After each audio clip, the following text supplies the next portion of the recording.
So now, you're from Wales, and the harp is sort of the national instrument of Wales.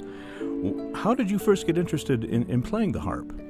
Well, I started playing when I was about 10 years of age, and it was due to the fact that I saw a harpist perform, and she just showed me actually a little glissando, which is just running your fingers across the strings, and it was such a majestic sound and gorgeous sound to listen to. And I think I was so small at the time, looking up at this big instrument, it just really it just made my world completely complete, because just seeing it was one thing, but hearing it sound was something else. And I think from that moment I just fell in love with it and knew that's what I wanted to do. I wanted to be a musician and a harpist. So yeah, that was when the dream was planted.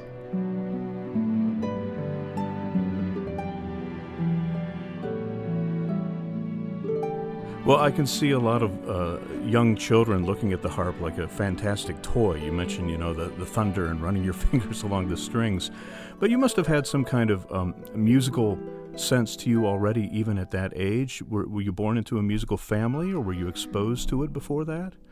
I was fortunate that all of my mum's side have all become professionals in music, whether they're teachers or performers, and so music was always around me. And I think it was my grandmother actually that first suggested I should have some piano lessons during my sort of primary school years. And so really it started from the household and it grew, and my dream then was really to get to London and to study with some of the top people that we have in our country in the UK, and that's what I did. I went to the Royal College of Music when I was 18 years of age, and I studied there, and then I went and did my master's degree in the Royal Academy of Music after that. And so it was at that point really things got very serious, of course, and you start to really think about what you want to do with your life. And I saw a very special position actually that the Prince of Wales holds, and it's called the official harpist to His Royal Highness the Prince of Wales. And that position, that royal appointment, is only for a harpist. There's no other instrument that he appoints, or any of the other members of the royal family. So it's a very special, unique thing. And I decided that was my dream. As soon as it was revived, the position in 2000, I decided that was my goal, and I wanted to become the royal harpist. And luckily enough, 3 years later, after he'd revived the position, I got the call, and I got the chance to audition for it, and to audition privately for Prince Charles as well, where he stood like about 2 feet away from the harp. So no pressure at all. And I got to be the next royal harpist. So that was in the year 2007, and it was until 2011. That's wonderful, though. You were just in your young 20s at the time, right? Maybe 21, 22 years of age? I was, 21.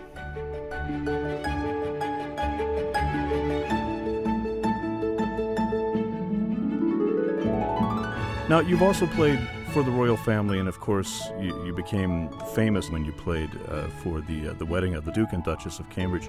But I'm reading here that you've played at over 180 royal engagements, including private recitals for the Queen.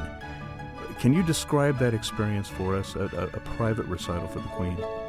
Absolutely. It was one of those times in your life where you just think to yourself, I really know I will never get this opportunity ever again. This is a once in a lifetime chance, really. And when I was appointed as the official harpist, I knew there would be royal engagements, and I knew I'd be performing for Prince Charles. And often I had to do, sort of dinners and present recitals, as it were, in his engagements. And so I would literally have to present a short recital for all his guests, whether it was 10 people or whether it was 500 people in any of the palaces across the country. But there were those moments where people like Her Majesty the Queen would ask if I could play at a few of her things as well. And so I was fortunate on 2 occasions where I could play for her, and she actually asked for it to be one-to-one. And so I remember in the Royal Academy of Music, where I was studying at the time, Her Majesty the Queen walks into the room and I shake her hand, and she's very gracious and lovely, family, and she actually knew I'd been performing for Prince Charles the night before, which was quite comical. I thought I was very, very giggly about that, and it was so nice to think that she knew that. And she just literally listened to me play a short piece, and then just chatted to me about how the position had helped me and so far, and how my career was going, and about my harp and things. So it was such a lovely occasion, and I also got to have tea with her on a separate occasion in Buckingham Palace, and all these things kind of became normal for me, which was weird really to say that now, because I was going into the palaces 2 to 3 times a month. And in many occasions, I was meeting the royal family on a regular basis. They knew me well.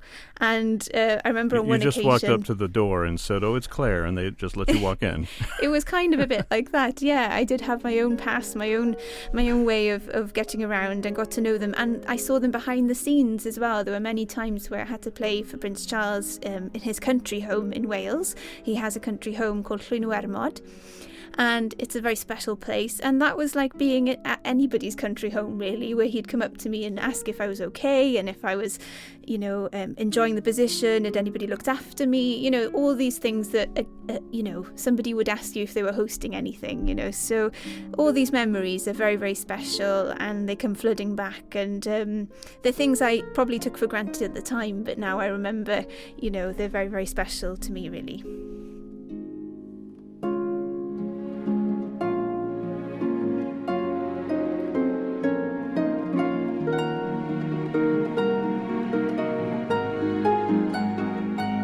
Now, your latest recording is called Royal Harp Strings, certainly an appropriate title for your CD. And this is some music that you've released before in a couple of other albums, but I'm wondering if you can tell us a little bit about what's on this recording and how you chose these particular pieces from the other 2 recordings. Indeed, this is a really special recording. Firstly, it's my first release in the US, so that for that reason as well, that is a really, really special moment for me in my career.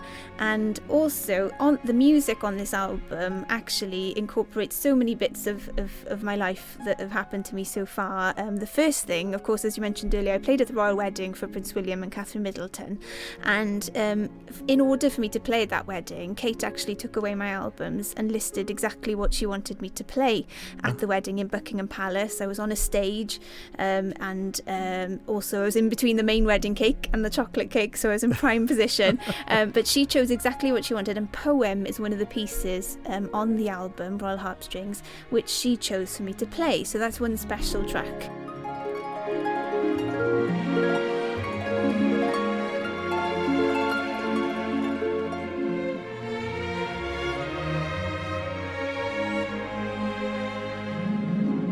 There's a few others that mean a lot to me as well. For example, there's a piece called Bluestone, which Chris Marshall, my husband, actually composed, and it's about the Preseli Mountains in the southwest of Wales, where I was born. And they're very, very special. They're a collection of stones that were used in Stonehenge in the UK, and they have very mystical, healing qualities, and they're just very relaxing, sights to see in the mountains. And so that one's a very special one as well on there.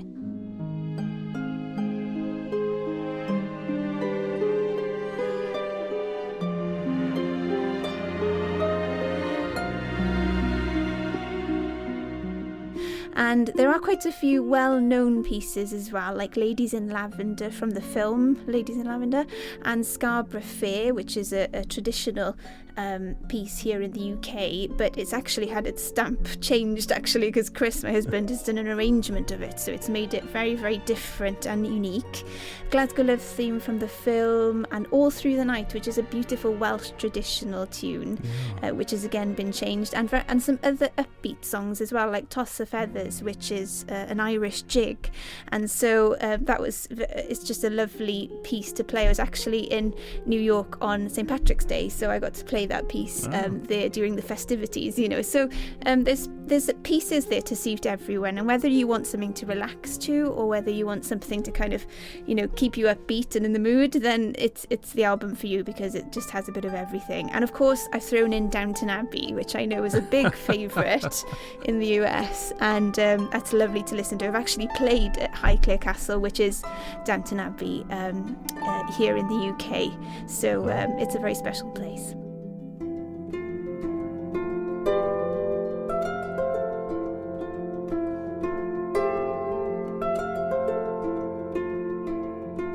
So were you a fan of the show? Did you watch it I at was all? a massive fan of the show, and I was so Yeah. lucky. I got to do like a photo shoot there very recently, actually, with a Wow. company called Clogai, who are a Welsh jewellery company I'm an ambassador for, and they did the royal wedding rings as well. And so I was lucky, through them I got to do a photo shoot there. So there's a picture online, you can see it on my website and in different places on Twitter and Facebook and things, that you can see me with my harp in next to the library of Downton Abbey. So yeah, it's kind of quite a special place, isn't it?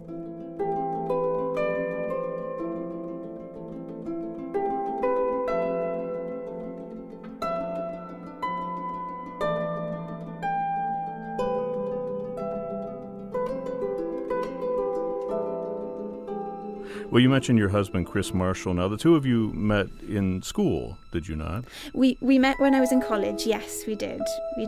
And he's done most of the arrangements on this particular recording, including that piece, Heartstrings, which I guess was also a present from him when you were engaged. Absolutely. You're right, yes. We've been together 7 years, and when we got engaged, I was on tour at the time. It was just after the royal wedding, actually, in 2011. Chris came with me to Brazil. I was touring there, and he took me to the top of the Christ statue, and unknown to me, he'd planned to propose. So it was very romantic and a gorgeous place. You could see the whole spectacular views of Rio, and so yes, of course I accepted, and he said to me as well, he had a little present for me called Harp Strings, which was a piece for solo harp and strings, which, by the way, most of my albums we do love the sound of the string accompaniment to it. It's such a luscious sound and gorgeous sound, and so it was this special piece, and it really became a signature piece. So that's the reason why it's on the album as well, because obviously it means a lot to me personally that he wrote it to mark our engagement. And we're married quite a few years now, and so we tend to work together as a team, really, as composer and harpist, as arranger and harpist, but also he's a percussionist, and so we've also done a lot of concerts in America where we have done, the percussion and harp duet, which you would totally not expect that would work, but it actually does. So yeah, we have an interesting combination.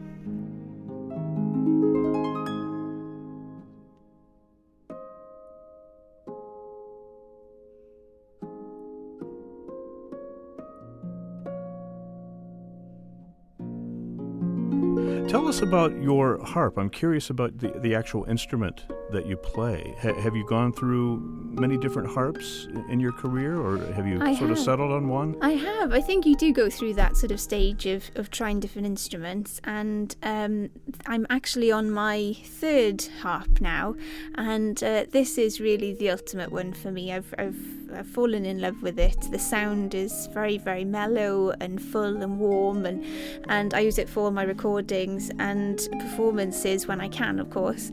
And it's just one of those things. It's like driving a car, really. You've got to be really happy with it, and you've got to sort of, it's the difference also between a Mini and a Rolls Royce, really. It's kind of, you can pick different levels of harps, of course, but I'm lucky that I've managed to have a gorgeous gold harp, as you can see on the cover of the new album, and it's really striking as well. When people see it on stage underneath the lights, people just absolutely melt, and they say how gorgeous it looks. And I think that's a wonderful thing about the harp. Visually, it's a feast to see, and also, in terms of sound, it's one of the most soothing sounds you'll ever hear, and it can be very, very modern and contemporary as well in terms of the music that I play, and that's why I record quite contemporary, film and well-known themes from the classical world, really.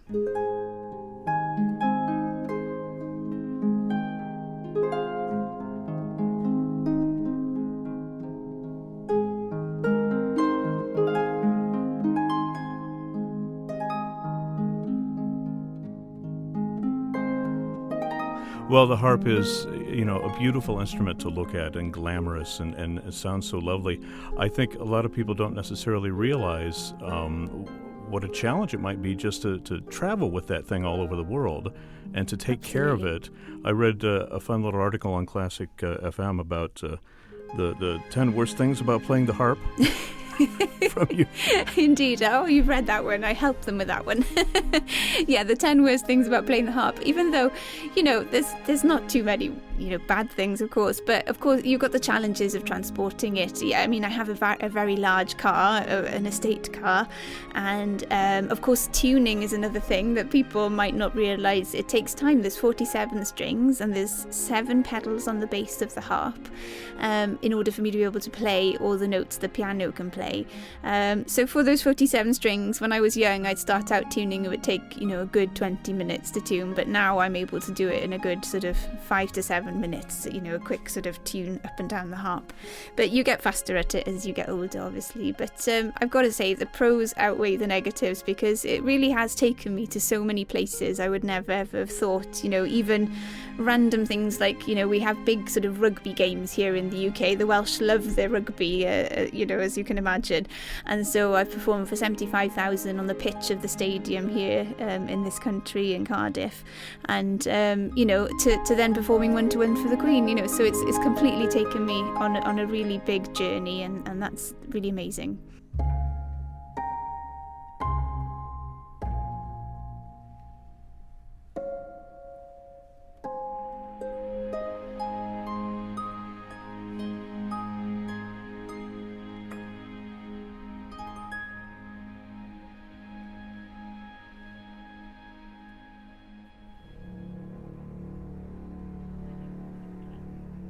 Can you tell us about your struggle with chronic fatigue syndrome? Because I know you've said you want this album to help raise awareness of that illness, and it's not something that's on a lot of people's radar, unless they've experienced it or known somebody who has experienced it. And I know that it's something that is important to you, and I wonder if you want to fill us in on what that is. Sure. And what your experience was with it. Sure. Well, actually, quite a few years following the royal wedding, I went through a patch of time where my health just wasn't as good as it has been, and it slowly declined, really. For a few years, I was getting quite a few symptoms. For example, I'd have intense pain in my muscles, kind of shooting pain, particularly in my upper body, but I'd also get it in my legs and things as well. I would get migraines and headaches. I would also get quite full-on periods of fatigue as well, where I'd be for maybe a week not able to do much at all. I'd have to take a week off, and then I'd get back to living life at 100 miles an hour again. My lifestyle, of course, didn't really help as well, because I would put a lot of pressure on my body. I'd be travelling a lot. I'd be doing 3-day trips to Hong Kong. I'd be, and my performing career, of course, requires a lot of adrenaline and flying high as a kite most of the time, when you're sort of on and off stage. But, it just came to really a climax in 2013, where unfortunately the pain had got so bad in my body that Chris, my husband, had to take me into A&E here in West London, where we live. And unfortunately I suffered a seizure, and that really was the lowest point, really, in terms of things. My life just changed very dramatically, and I realised I couldn't carry on like this. I mean, I physically couldn't. My body was saying, it was screaming at me, to stop. So I had to listen, and I was 27 at the time. It was really difficult to deal with that, particularly psychologically, having to stop, and cancel concerts in my diary and tours we'd planned to, like Russia and Abu Dhabi and things. And it was really difficult to feel like you're letting people down, because people have booked you so many years in advance or months in advance. And so it was a really difficult time, but I had to then listen, and the consultant signed me off and mentioned that I had chronic fatigue. And at the time, it didn't quite ring true to me, because I think I was in so much pain and things. I wasn't really registering. But my parents and Chris decided it would be best for me to be back in Wales, there recovering, because it's such a lovely environment. There's a lot of country there and greenery. And so I took the time, went back there, because I couldn't even feed myself. I didn't have the energy to even hold my arms up. That's kind of how bad it got. And I just didn't know if I'd ever play again. And it just got to a point where there weren't many answers really about this chronic fatigue. So fortunately, we researched a bit on the internet, as in my mother did, and we literally found some information. And fast forwarding then, over the next 18 months after that, we literally found 3 practitioners in the UK that really helped me as a team to get better. And it was a mixture of advice from sort of herbal medicine to nutritionalist advice advice to even chiropractic advice as well, which is fantastic at realigning your body. So there was a range of help there for me, but it was also private help, of course, that I was getting. So if anybody thinks maybe they've got a friend or possibly a colleague or anyone they know of that might have something similar to this or in that sort of family, definitely have a look at my website, clairejones.co.uk. There's a free fact sheet on there, and there's some bits there that hopefully should help explain what helped me, and that hopefully might help others. But really, on the CD, on Royal Harp Strings, there's a lot of pieces there that I actually listened to when I was ill, particularly in that point where I couldn't do anything. And things like Ladies in Lavender was such a soothing piece to listen to, and it just really helped calm my body down. And so really that's why some of those pieces have made their way onto this album. It's kind of a collection of what's really helped me throughout my life, really. So I really hope that kind of helps anybody that's listening that might have something similar.